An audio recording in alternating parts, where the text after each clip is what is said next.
Well, I spend all my money on a pack of cigarettes for a lady that I love with the name I forget. That night We're just hanging out with the Glorious Sons, Brett and Jay, making the drive out from back east to Vancouver to play a show. And we thought, man, before the show, we'd do some record shopping at Red Cat Records on Main Street. So we'll pluck around and look at some records and talk about your guys' album. Cool.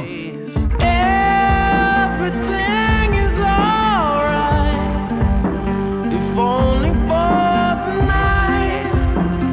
I forgot what it My schedule was exactly this. I'd wake up in the morning, make a pot of coffee, drink about 6 cups, write songs all day until about 4 o'clock, go out for dinner with somebody, then stay downtown till about 4 in the morning, getting crushed at the bar, walk home, get a Subway sandwich, go to sleep, and repeat. Yeah. But that period of time was like just, I don't know, nothing seemed to be just okay. You know, it was very stressful, and we were trying to write a new album, and, you know, also there was this, like, you know, you're a 1970s band, you're a cock rock band, or whatever. We're just going through a lot of changes. We didn't really know how to take the next step, and it was a very uneasy time. So all these songs kind of came from these like hungover feelings of me trying to medicate myself, you know, with partying and having fun, trying to medicate myself and kind of just ease myself through these times and try to figure out what was going on in my life and try to just make some sense of the world around me and my brain. And that song kind of came from that. Yeah, and that one, you know, punched a man on his wedding night and that kind of stuff. Like, these are all stuff that I've done. And then, you know, just to think that everything's going to be all right, you can't just walk around acting like an asshole all the time, because things aren't always going to be all right. Yeah. know? At some point, you got to pay for the mistakes that you've made, whether you were inebriated or not. So punching a man on a wedding night, that's not a character, that happened. No, that's a true story, yeah. Did you say sorry to the guy now, or I guess he hears it in the song? Yeah. Or is it Jay? No, it wasn't Oh, you just looked at Jay. I was like, Oh, it's Jay's friend. buddy. all right, and you guys are friends. I and said everyone's I friends. wouldn't talk about that anymore, but it just gives the song so much context. Yeah, well, I mean, it's in the song, so at least I need to rest my poor heart.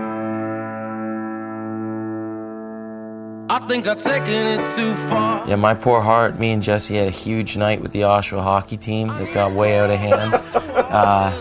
And we took a train. We didn't sleep at all. Took a train to downtown Toronto, and we were just walking down the street. with the hockey team? No, they were. You were done. That was you're a going to shoot night with the hockey team. Now you're on Yeah, the train. yeah. You're going to shoot the Killer Lights video the next day. Is that what it was? Yeah. And we're just walking down the street, and Jesse's got his head in his hands. He goes, "Man, I need to rest my poor heart." And I looked at him and I was like, you got one there.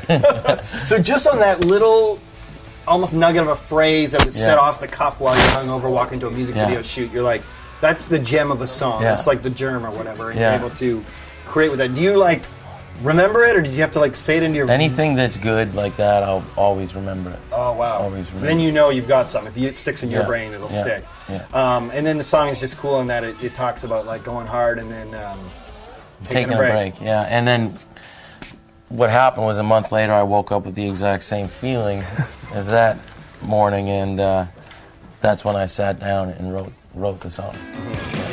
Yeah, they said the tax man, I lost my job and you got hooked on oxycodone. They shut the lights off, they took the car and That one's not as personal. Yeah. That one. It feels like a fantasy when I. Yeah, when that song derived from one of Jay's friends' troubles that they were going through, and I just kind of put myself in the situation and kind of took some liberties and dreamt up a little bit of a story. And the subject matter of that song, I've always thought about that, and you know, I think the main thing is like I don't think anybody grows up dreaming to be addicted to drugs, and that's kind of what I wanted to portray in that song. Oh yeah, because it sounded like the protagonist of the song is like life's not going well for them. No. And they're at the end of the rope. And it's just kind of an interesting juxtaposition almost with, Rest My Poor Heart with this song. It's like two different ways to maybe deal with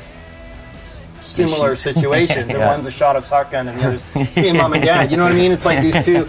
But the other weird thing about that song to me is like musically, it's a fun sounding song. Yeah, I can almost see people like chanting shot off shotgun. Oh, and People are singing along every night. yeah, and then you're like, wait a minute, the lyrics are kind of dark on this song, you know? It's funny because that song was originally we were trying to work on this song that Brett had brought back from LA, and it's like a pop hit, but it wasn't really vibing with the Glorious Sons world. Didn't so feel like us. we're trying to like force this song, and it just wouldn't come. And then we realized that we had an incredibly cool track, and then lyrics that just weren't cool enough for the track, so we had to. And that riff, I just started playing that doo-doo-doo, that weird, stupid, quirky hate thing. it. And I still hate the riff today. Oh, you know what? The song stands out to me. Yeah. Like when I was going through the album, which I love all 10 songs, but that one sticks out. And like, I'm not going to think of that song as like,